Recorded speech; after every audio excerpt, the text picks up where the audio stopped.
that great big silver ball that is closest to us in the sky. Often regarded as a feminine symbol, her counterpart being the masculine sun, she is associated with many goddesses, Isis, Hecate, to name but two, and has a mysterious feminine quality about her. Every month we watch the moon traverse the heavens, changing her face every night. Beginning as just a thin slice of silver, she grows until she becomes a full-lit moon. Graceful and gentle, she looks down upon us because that is a lady's face lit up in the full moon above us.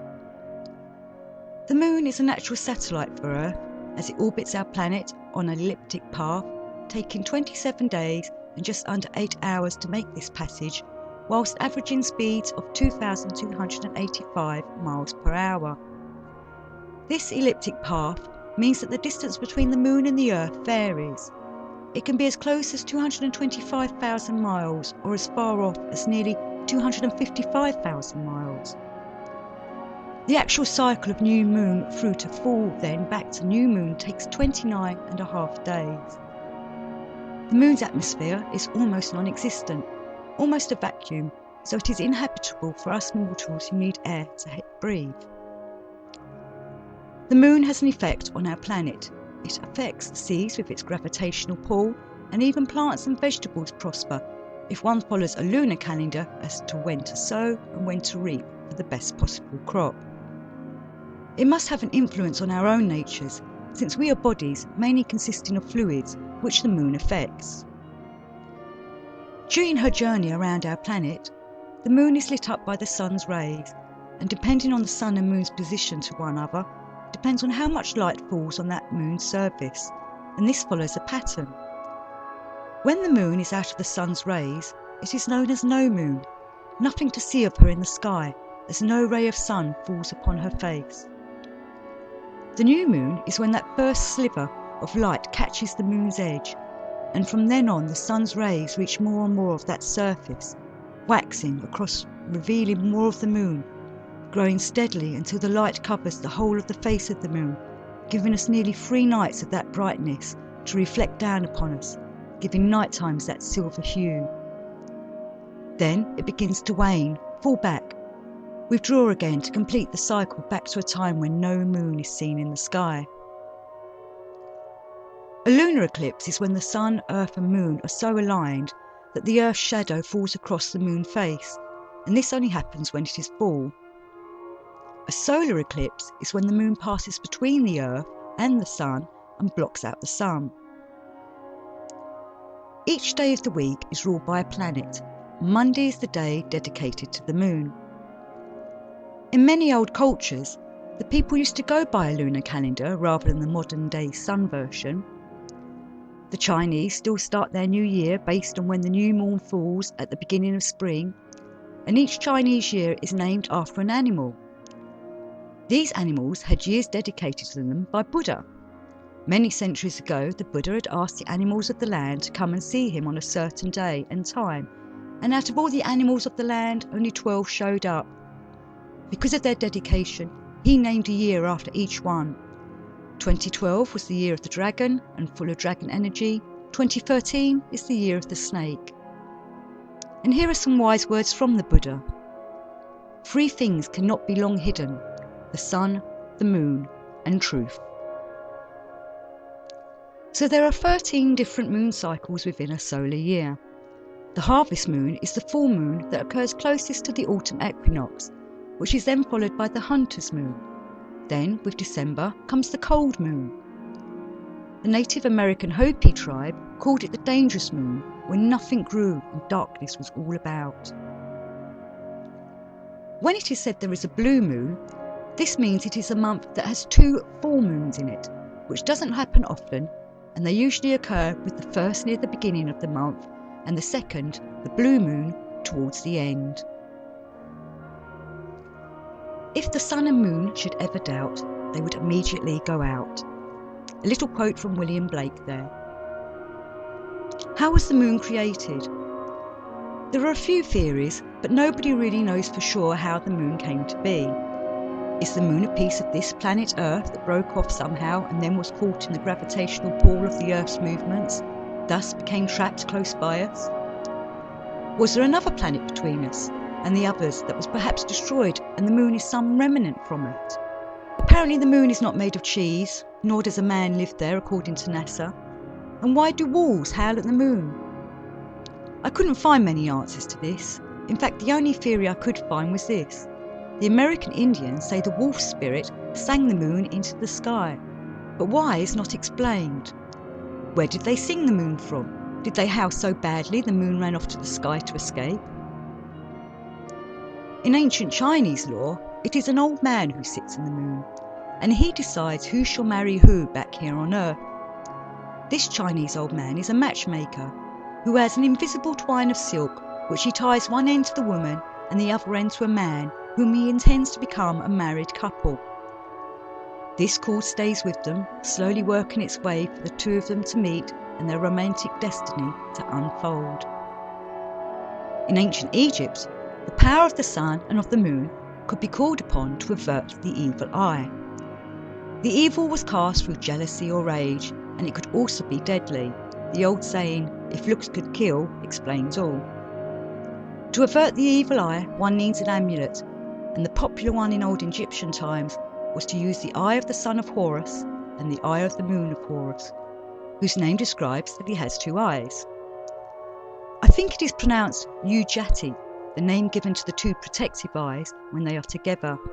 They are often seen depicted on tombs and sarcophagi, protecting the occupant from evil. The right eye represents the sun, and the left eye represents the moon. In ancient Egypt, there were many gods and goddesses who were related to the moon. Thoth was regarded as a sun and moon god, as well as the keeper of time.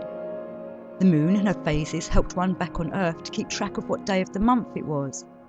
Thoth was also associated with magic, as is the moon, along with the dark arts, astrology and such like. In ancient Greek, there was a ritual known as the diaobol. One who has been angered or annoyed by a neighbour or a boss or whoever goes out to the full moon and shouts their grievances about that person. The moon thus absorbing all that negative energy, and like a therapy session, makes one feel better.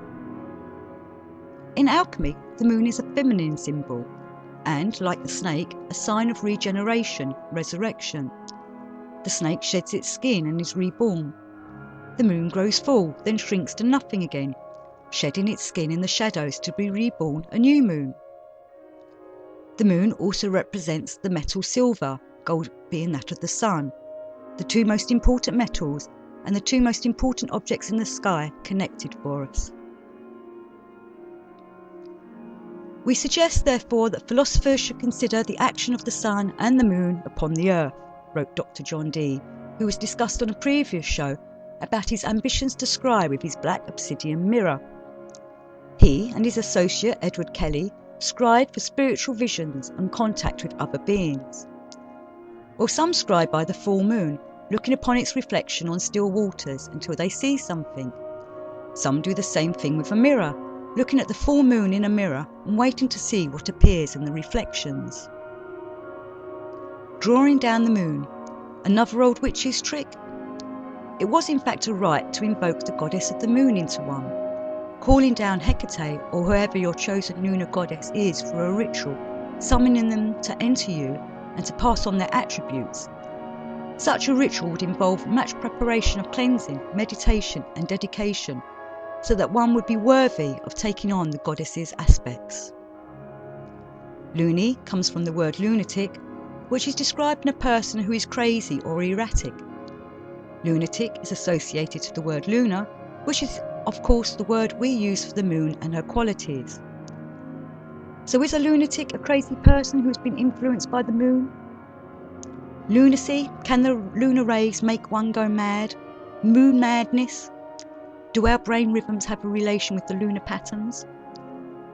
The moon is often attributed to melancholy, and melancholy, if not checked, can lead to some form of mental derangement, perhaps leading to lunatics howling at the full moon. Or is that werewolves howling at the moon? The werewolf fable appears in many cultures, so could there be truths in it? Are there people able to transform into other animals? Could a man or woman who has this curse transform into the werewolf every full moon? There are stories of men who have believed themselves to be able to become a wolf. It is known as lycanthropy, and modern medicine now believes it has a cure for it. It has been suggested that it all started as stories of shamans who could shapeshift into other animal forms, a wolf being a favourite. Or perhaps cunning folk or witchy types of old took a herb, maybe a hallucinogenic herb, that they believed transformed them into another animal, such as a wolf, and thus a man changing into an animal, a myth was born. The moon is significant in many esoteric traditions.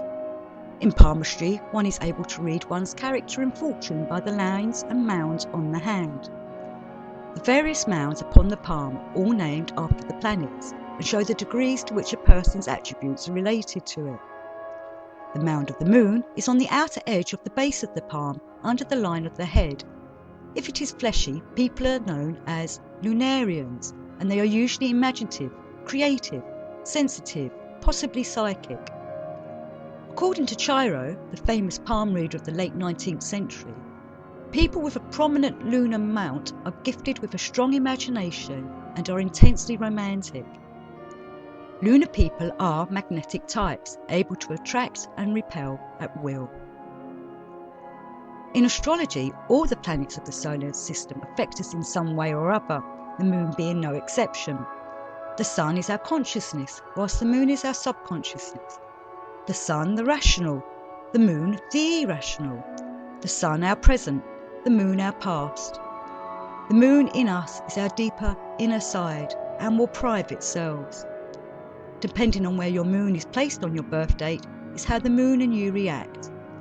Each planet rules a zodiac sign, and the moon rules the sign of Cancer the crab, the sign most correlated with home life. The time known as void of moon is when the moon is leaving one zodiac sign to go into the next, and it is not a good time to start new ideas.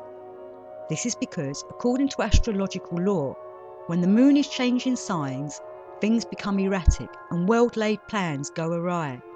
So maybe not a good time to make decisions or start anything new. One other popular tradition is the tarot, and number 18 is the card that represents the moon. Caught between the stars and the sun, it deals with dreams, ephemeral illusion and disillusions, bringing the subconscious to the conscious. If drawn, it may be time to look at one's shadow, one's darker, deeper self, into that subconscious that Jung himself referred to as the shadow. This card is saying there is confusion. On an esoteric level, maybe the dark mysteries a glimpse, perhaps almost ready to be unveiled. This card is also often depicted with dogs or wolves, along with a crab for the sign of Cancer, the moon beaming down on the nighttime scene.